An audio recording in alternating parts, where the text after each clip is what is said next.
Hi, welcome to the channel. My name's Emma, this is Destination FBA and I'm here to share some top tips, advice when it comes to selling on Amazon.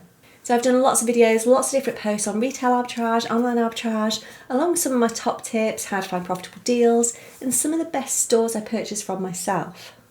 So the topic I wanted to cover with you today is what do you say when you're out and about, you're doing that retail arbitrage, you get asked all those awkward questions in the shop. So are you one of these people that are just not overly confident, you clam up, you don't know what to say, or do you go in prepared just in case? So we all know what it's like. When you find a great deal, you start filling up your basket, you start filling up your trolley, and it feels like everybody's watching you, silently judging. So you've got other customers, you've got staff members that are stacking those shelves as well. Now, in reality, they're probably actually just wondering what on earth you're doing with all that stock, wondering what they're missing out on.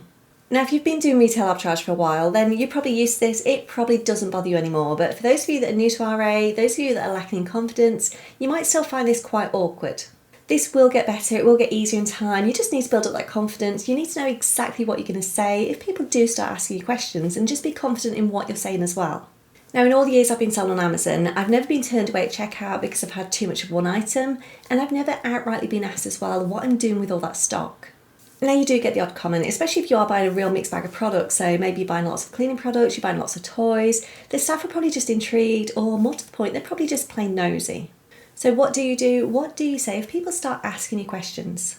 So first off, you could just be completely honest. You could tell them you're a reseller, but this is often met with a look of disapproval. It can sometimes leave you feeling a little bit awkward. So you could just say you have business where you're making up gift packs. Just leave it at that. It's normally enough to just satisfy them, just stop them asking any more questions. Now, if you're purchasing a lot of cleaning products, it's quite believable. Say you've got a cleaning business. If you're buying things like books, toys, then you could say you're a childminder, you run a nursery, or you could just say you're just generally fundraising for a local charity or a local PTA at a school. Once you've given an answer, whatever that answer is, it's normally enough to just stop them asking any more questions. There are a lot of plausible reasons why you might be buying something in quantity, so just be confident in what you're saying. It's very unlikely they'll refuse that sale unless they have got purchase limits in place. So one store where this is the case is Smith's Toy Superstore. It's one I use myself on a very regular basis, and they limit you to 3 of any one item.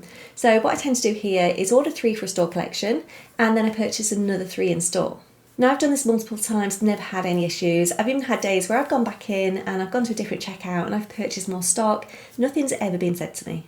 Now, again, doing this will probably come down to confidence, and once you've been selling for a little while, you'll probably feel you're a little bit happier to go in and do this. Now, if you feel really uncomfortable, you really don't like the idea of any questions being asked, then I would say from personal experience, perhaps go to the tills that have got the younger staff. Generally, I find they scan everything through a lot quicker, they don't really say a lot to you, they don't overly make any conversation, whereas the older staff, the more experienced staff, they're the ones that are most likely to ask you those questions.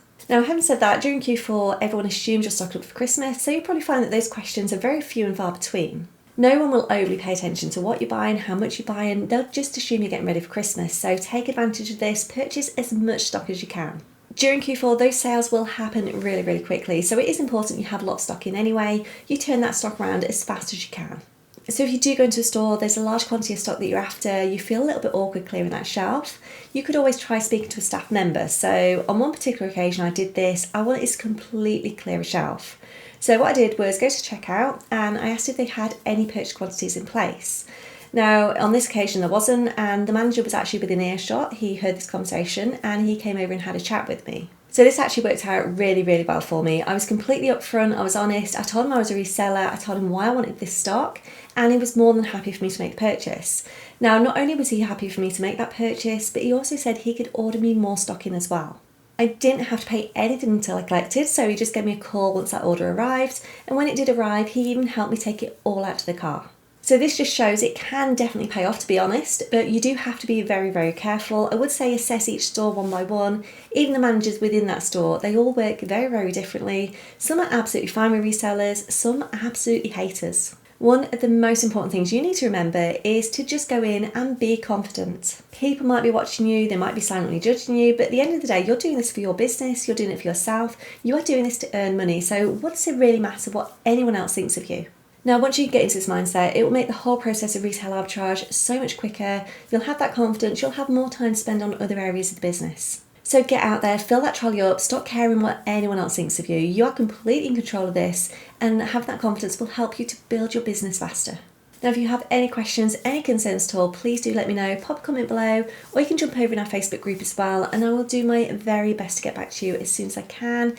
If I can't get back to you immediately, I'm sure someone else will be able to help you.